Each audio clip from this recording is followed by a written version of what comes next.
السلام علیکم جی۔ P M L N جو ہے تاریخ میں بڑی بڑی غلطیاں کی ہیں، اس وقت میں بھی بڑی غلطیاں ہیں اور اعتراضات بھی کیے جا سکتے ہیں، لیکن بہت ساری ایسی چیزیں ہوتی ہیں، باتیں ہوتی ہیں کہ اس کے اوپر نا انسان کو بات ماننی پڑتی ہے۔ مثلاً جب یہ حکومت لی تھی اور آئی ایم ایف کا پروگرام اور معیشت کو دیکھ رہے تھے تو تقریباً 3 ہفتے تو ان کو یہی نہیں پتہ لگا کہ ہم گراؤنڈ پہ کس جگہ ہیں، کہ زمین ہے کس جگہ، یہ نہیں پتہ لگ رہا تھا، یعنی کہ ہوا میں تھے۔ تقریباً 3 ہفتے کے بعد ان کو یہ پتہ لگا کہ ہم کہاں پہ۔ ایک بات، اب میں یہ ان کی پازیٹیو بات بتا رہا ہوں۔ دوسری بات یہ تھی کہ یہ ہوا کہ تقریباً 80 اور 100 روپے کے درمیان میں جو ڈیزل اور پیٹرول کے ریٹ کا فرق تھا، یعنی کہ 200 کا خرید کے 100 روپے کا بیچ رہے تھے، تو یہ صورتحال چل رہی تھی، یا 200 کا خرید 300 کا خرید کے 200 کا بیچ رہے تھے، ایسی کوئی صورتحال تھی۔ ایک مثال دے رہا ہوں۔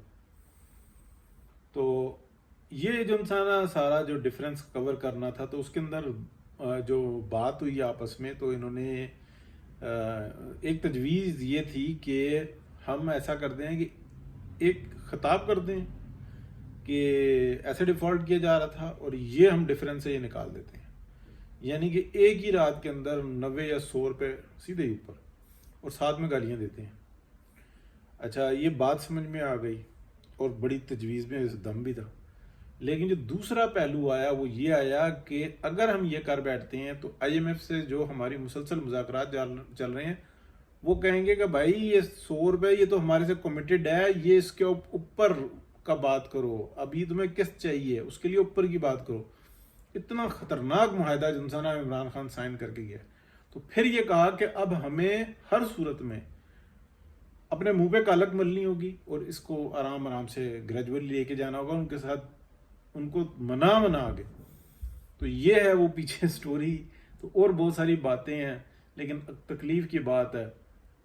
بہرحال اس کے علاوہ بھی ہم بات کر سکتے ہیں کہ جو بھی یہ جو آئل منگایا جا رہا ہے، پہلی بات تو یہ ہے کہ اس کو کمی کو ہونی نہیں چاہیے تھا۔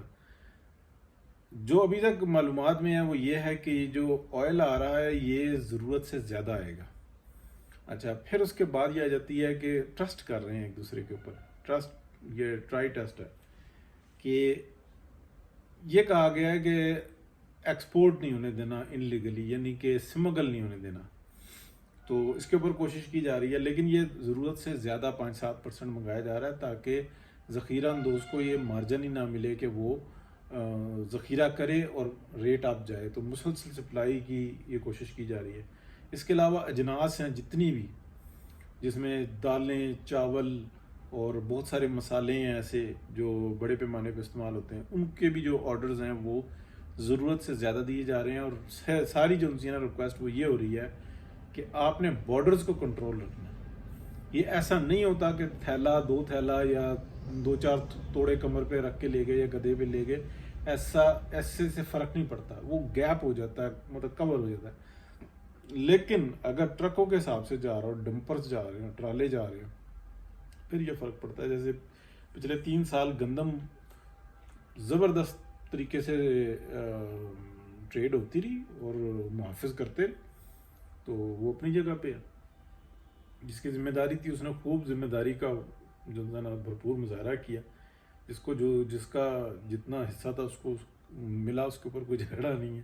لیکن ابھی جو صورتحال ہے وہ یہ ہے، تو کوئی شک نہیں ہے۔ ابھی مطلب حکومت کے بارے میں کہا جا رہا ہے یہ جولائی یا اگست کے بعد ان سے کوئی ایسی پینترا بدلے گی یا کچھ ایسے، ہو سکتا ہے بدلے، مطلب ہر ایک کو اپنی سیاست عزیز ہے اور ملک سب سے پہلے عزیز ہے۔ پھر یہ ہے کہ جنرل مشرف کے اوپر بہت ساری باتیں ہو رہی ہیں، مطلب جو ایک بہت بڑا پریشر تھا میاں محمد نواز شریف نے اپنی ذاتی حیثیت میں ختم کیا، اس کی وضاحت بھی آ گئی ہے، تو ٹھیک ہے۔ اب بات یہ ہے کہ ادارے ہمارے کتنے ایکٹیو ہیں، کیا سپریم کورٹ کرتی ہے، کیا ہائی کورٹس کرتی ہیں، ان کی بھی تو اپنی عزت اور غیرت اور ان کا معیار دیکھا جائے گا کہ وہ کہاں پہ کھڑے ہوئے ہیں۔ پھر ڈپارٹمنٹس جو اگر وہ کہتے ہیں کہ ٹھیک ہے یہ سب کچھ کر کے بھی ہم اپنے چیف کے ساتھ کھڑے ہیں، تو کھڑے رہیں، وہ ذمہ داری کو اون کر رہے ہیں نا، تو کرتے رہیں۔ پاکستان تو جس حالت میں پہنچ گیا اس تجربے نے، یعنی کہ تجربہ تو نہیں تھا، ایک لوٹ مار کا پروگرام تھا کہ عمران خان صاحب کو مسلط کیا گیا اور تمام اپنے ٹارگٹس اچیو کیے گئے. تو بعد میں جو کچھ ہوا ہے وہ ہمارے سب کے سامنے ہے. کچھ اشارتاً ہو جاتی ہیں باتیں، کچھ اور ہو جاتی ہیں کہ اس ملک کو بچانے کے لیے پھر قربانی دی گئی ہے. پیپلز پارٹی اپنی جگہ پہ ہے. آج قمر زمان قاہرہ صاحب ساتھ میں بیٹھے ہوئے تھے اور وضاحت کے ساتھ بتایا جا رہا تھا. تو بہترین جو کڑوا گھونٹ ہے وہ پئیں. جہاں تک بات رہی، جو بہت سارے لوگ یہ کہہ رہے ہیں کہ شاید اس سے کوئی فرق پڑ جائے گا اور پی ٹی آئی دوبارہ آ جائے گی. ہاں پی ٹی آئی دوبارہ آ سکتی ہے اگر آر ٹی ایس بند ہوا، یعنی کہ الیکشن چوری ہوا تو آ سکتی ہے. نہ یہ پہلے آئی تھی نہ یہ اب آ سکتی ہے. ابھی جو صورتحال ہے، جتنے دیکھیں، ایک تو یہ ہوتے ہیں نا جو سرویز سامنے آتے ہیں، کچھ سرویز ایسے ہوتے ہیں کہ جو لے لیے جاتے ہیں لیکن سامنے نہیں آتے، وہ اتھینٹک ہوتے ہیں زیادہ. تو اس کے اندر جو ہے نا صورتحال یہ ہے کہ دور دور پی ٹی آئی کا کوئی نہیں ہو سکتا ہے کہ 2 4 5 کہیں سے سیٹیں نکال لیں کوئی الیکٹیبلس. عمران خان کی اپنی بھی کوئی سیٹ نہیں ہے، نہ میاں والی سے نہ لاہور سے، کسی جگہ سے کوئی سیٹ نہیں بن رہی. تو شاہ محمود قریشی شاید اپنی سیٹ کھینچ جائے، لیکن وہ زیادہ کوشش یہ کرے گا کہ وہ آزاد کھڑا ہو. وہ پہلے بھی آزاد کھڑا ہوتا رہا، 13 میں بھی آزاد کھڑا ہوا، تو وہ شاید ادھر سے کور کر لے. باقی سب ایسے ہی ہے. تو چلیں جی، دیکھتے رہتے ہیں تماشا. ابھی یہ پیٹرول اور بجلی کے جھٹکے لگ رہے ہیں، تو لگ اس لیے رہے ہیں، میں وضاحت کرنا مطلب ضروری سمجھ رہا تھا کہ یہ جو آئیڈیاز اب ہمارے ذہن میں آ رہے ہیں نا، تو سیاسی لوگ ان چیزوں کو بہت پہلے سوچتے ہیں. ہاں اگر اسحاق ڈار صاحب جو انسان ہے، جو ان کی حکمت عملی ہوتی ہے یا جس طریقے سے وہ شفلنگ کر لیتے ہیں، اس میں اور بہت فرق ہوتا ہے. تو یہی وجہ ہے کہ وہ وہاں سے گائیڈنس دے رہے ہیں. اور بڑے اچھے طریقے سے یاد ہوگا کہ ہم نے تو پہلے بتا دیا تھا، دسمبر میں بتا دیا تھا، جنوری میں، ایگزیکٹلی جنوری میں بتا دیا تھا کہ ان کے پاس سارے اعداد و شمار ہیں. لیکن وہ اعداد و شمار بھی جب یہ حکومت آئی ہے 3 ہفتے کے بعد ان کو پتہ لگا ہے کہ وہ بھی ٹھیک نہیں ہے، وہ بھی ٹھیک نہیں تھے. تو بہرحال پاکستان اس مسائل سے نکل جائے گا. تقریباً میرا خیال ہے کہ 6 مہینے اگر ایسی کنٹینیوٹی رہی تو نکل جائے گا، یعنی کہ سٹیبلٹی آنا شروع ہو جائے گی، یا مزید نہیں ڈوبے گا، یہ بات ہوگی.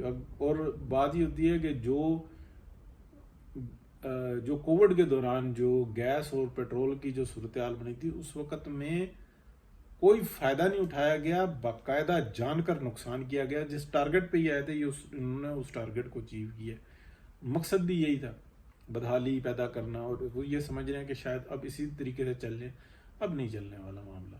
اب یہ جو ہے نا جو بلی چوہے کا کھیل ہے، یہ زیادہ نہیں چلے گا. اب لوگوں کی آنکھیں کھل رہی ہیں اور مزید کھلیں گی. جیسے ہی خوشحالی آئے گی نا، اب تھوڑی سی بہتری آئے گی، تو آپ یہ سمجھ لیں کہ بہت ہی بڑی تبدیلی آنی ہے. لوگوں نے نا اب اپنی جمہوریت کی حفاظت بھی کرنی ہے. تو بہت شکریہ جی.